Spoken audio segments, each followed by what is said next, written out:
NFL Head Coach series was by far the most in-depth for a sports game, especially at the time of release. But as the years went on, we would see EA go away with this series for a less desirable Madden connected franchise mode.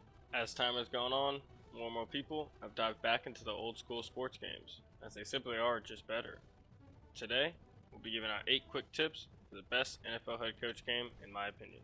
Now, this first one might seem little, but it is very important, as you only get one chance each week to look at the scouting report for the other team, so do not miss this. Number 2 is there is no re-signing period during the offseason. Only tender for restricted free agents and franchise tags.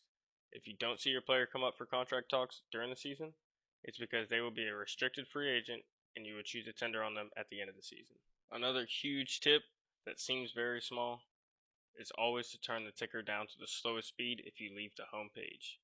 This game does have time limits for each action that comes forward, so if you aren't there to see it, you will miss it.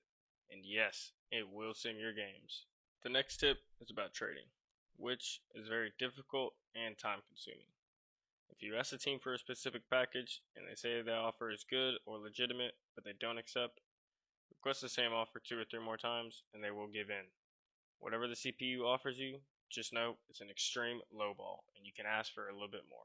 Salary cap is the next thing we'll talk about, which is either the most important thing it can be easily forgotten about.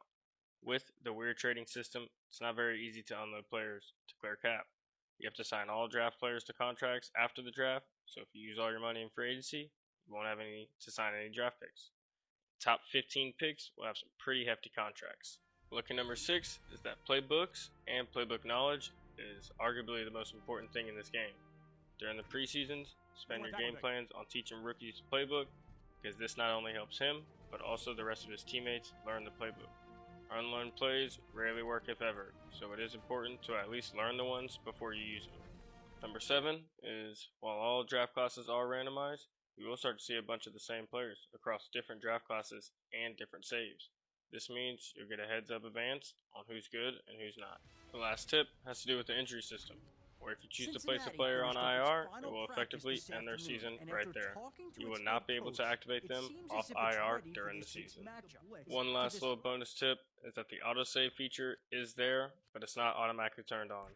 To turn it on, all you have to do is just press pause, go to the settings, general options, and you'll be able to turn it on from there.